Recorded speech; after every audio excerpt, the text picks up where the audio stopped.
again.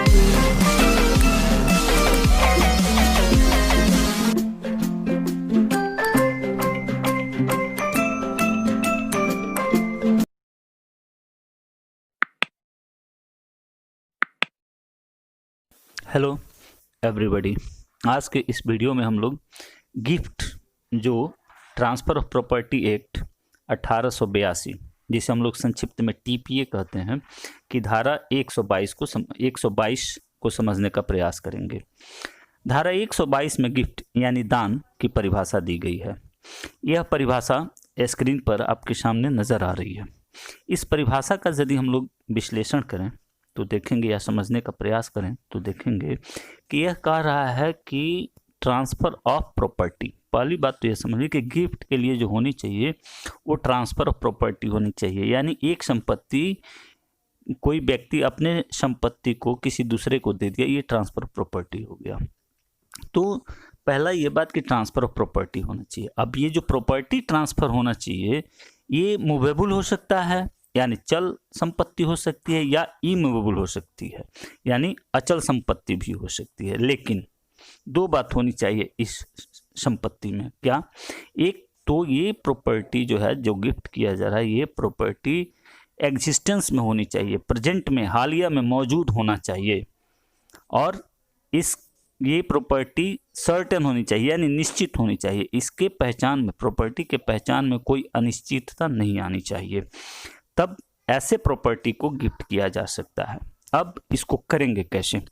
तो gift करने के लिए ज़रूरी है कि जो व्यक्ति गिफ्ट कर रहा है वह स्वेच्छा से कर रहा है, वॉलंटियरली कर रहा है, उस पर किसी तरह का जोर दबाव नहीं है, उस पर किसी तरह का कोर्शन नहीं है, उस पर किसी तरह का अनड्यू इन्फ्लुएंस नहीं है, उस पर किसी तरह का फ्रॉड नहीं किया गया हो, यानी इन सब तत्वों से मुक्त हो। और दूसरा, विदाउट कंसिडरेशन हो, यानी कि जो संपत्ति का ट्रांसफ़र किया जा रहा है उस संपत्ति के एवज में गिफ्ट करने वाला व्यक्ति कुछ नहीं ले रहा है, कोई संपत्ति नहीं ले रहा है, कोई पैसा नहीं ले रहा है। ये चीज़ होना चाहिए, ये बात होनी चाहिए। अब ये जो ट्रांसफ़र है किसी व्यक्ति द्वारा किया जाना चाहिए, तो जो व्यक्ति ये ट्रांसफ़र करेगा उसे हम लोग कहेंगे डोनर, और जिस व्यक्ति को वह ट्रांसफ़र करेगा उसे कहेंगे डोनी। अब इसके बाद ये ज़रूरी है कि ये डोनी के तरफ से या डोनी के द्वारा स्वीकार किया गया है, यानी जो ट्रांसफ़र ऑफ प्रॉपर्टी हो रही है इसको स्वीकार किया जाए डोनी के तरफ से या डोनी के द्वारा।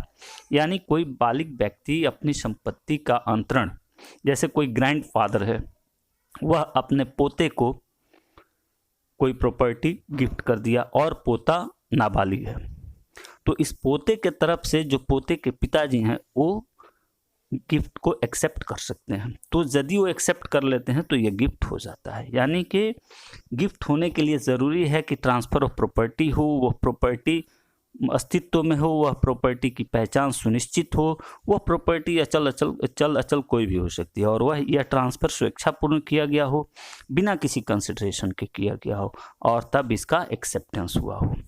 गिफ्ट होने के लिए ये आवश्यक तत्व है, लेकिन एक्सेप्टेंस को समझना यहाँ जरूरी है। ये एक्सेप्टेंस जो है डोनर के लाइफ टाइम में ही किया जाना चाहिए, यानी कि डोनर अभी जीवित है उसके जीवन काल में ही ये एक्सेप्टेंस हो जाना चाहिए। दूसरी यह बात है कि वह उस देने के लिए सक्षम है उस दौरान होना चाहिए, यानी कि यदि वह देने में अक्षम हो जाए और उसके बाद एक्सेप्टेंस हो तो वह एक्सेप्टेंस वैलिड नहीं होगा, और ऐसी सूरत में गिफ्ट भी जो है पूर्ण नहीं होगी।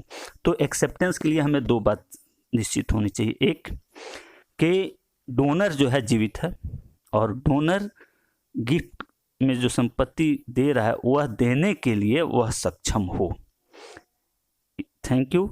इसके बाद हम लोग नेक्स्ट वीडियो में देखेंगे कि प्रॉपर्टी कैसे ट्रांसफ़र इफेक्ट कैसे किया जाता है, गिफ्ट को कैसे अंतरण किया जा सकता है, उसका तरीका क्या है।